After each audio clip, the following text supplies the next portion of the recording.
si on vous dit Daphné du Maurier, c'est un nom que vous connaissez probablement. Alors, si vous êtes cinéphile, on peut pousser le quiz jusqu'au bout. Si on vous dit Hitchcock, Rebecca, si on vous dit Manderley, ce nom, rien que ça, le nom du château de Manderley dans lequel vit cet homme énigmatique. Ah oui, hein, est inscrit dans toutes les mémoires collectives. Oui, j'espère. Et c'est un des rares cas où le livre est aussi bien que le film. Il n'y en a pas beaucoup. Vous avez raison. Rebecca de Daphné du Maurier, roman culte qu'on lit quand on est adolescente. On est transporté et on s'en souvient toute sa vie.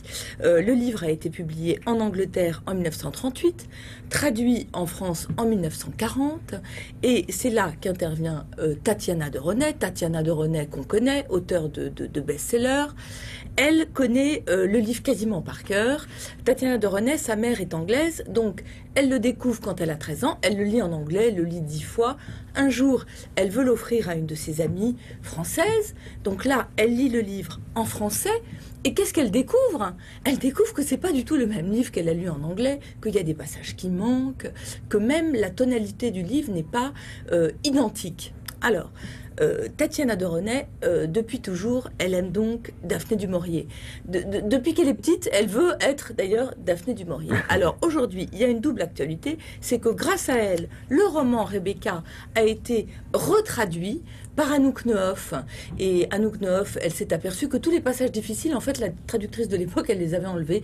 Comme ça, au moins, elle s'embarrassait pas. Ah oui. Et que pour surmonter l'épreuve, c'est oui, simple. Oui, c'est la une bonne manière. Voilà, c'est une bonne manière de la contourner parce que c'est une langue où il y a beaucoup d'adjectifs. C'est une langue qui parfois est un peu pointue.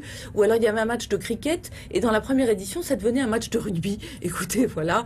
Pourquoi ça reste pas. Un peu anglais quand même, mais c'est pas suffisant. Voilà. Et tout ce qui était sulfureux, parce que c'est un grand roman d'atmosphère, mais aussi un roman assez sulfureux, était passé à la trappe. Donc, mon premier conseil, c'est que vous allez vous ruer sur cette nouvelle traduction d'Anouk Neuf chez Albin Michel. Bon. Et mon deuxième, c'est que vous allez vous ruer sur la biographie de Daphné du Maurier, écrite par Tatiana de Renais. Je pense vraiment que c'est le livre de la vie de Tatiana de Renais. C'est absolument formidable. Elle a fait une enquête géniale autour de cette femme qu'on redécouvre et dont on découvre que c'était pas du tout une anglaise, lady, bon teint. Ça l'était aussi, mais pas seulement. Et je trouve vraiment que le livre est très intéressant elle a l'air pour ça. de cacher son jeu un peu là. Elle cache son jeu. Vous avez vu comme elle est belle d'ailleurs. Très belle. Elle est très belle. Elle est née à Londres en 1907. Elle est la fille de Gérald du Maurier, qui était une sorte d'équivalent de Sacha Guitry. C'était un acteur de théâtre hyper célèbre, qui avait un théâtre, qui était producteur, qui avait 3 filles. Sa favorite très nettement, c'était Daphné, sans doute parce qu'elle était la plus jolie.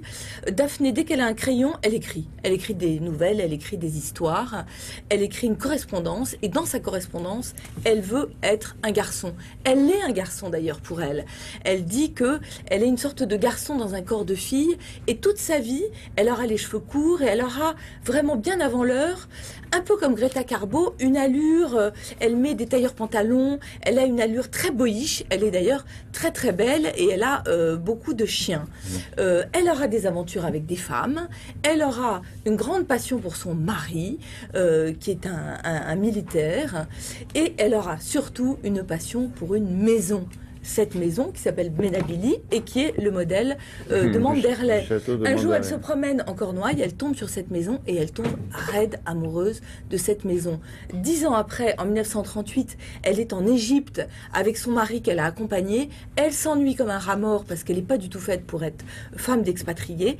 Et là, elle se souvient de cette maison qui a tellement frappé son imaginaire et elle va écrire Rebecca qui va être un succès absolument planétaire. Et seulement après, quand elle revient en Angleterre, elle va réussir à habiter cette maison, à la louer pendant 23 ans. Elle va jamais réussir à en être la propriétaire. On ne sait pas si le film qui a été tourné était dans cette propriété-là. Non, pas dans cette propriété-là, mais dans une propriété comme ça, très angoissante, parce que ses enfants, elle a 3 enfants, et ses enfants, ils ont raconté à Tatiana de Renais qu'ils ne comprenaient pas l'amour de leur mère pour cette maison où il y avait des chauves-souris, des rats.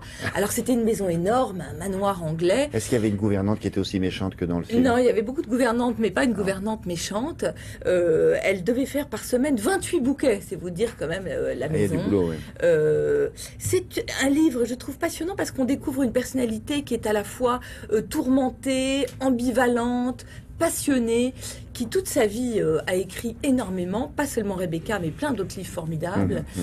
Et ce qui est intéressant, c'est que Tatiana de Renais et Daphné du Maurier se ressemblent. Ouais.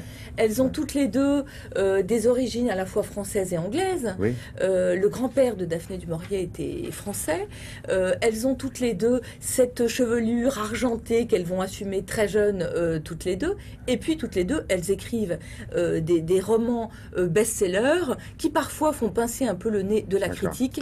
Mais aujourd'hui, on ne regardera plus ni Tatiana de Renais, ni Daphné du Maurier du même œil.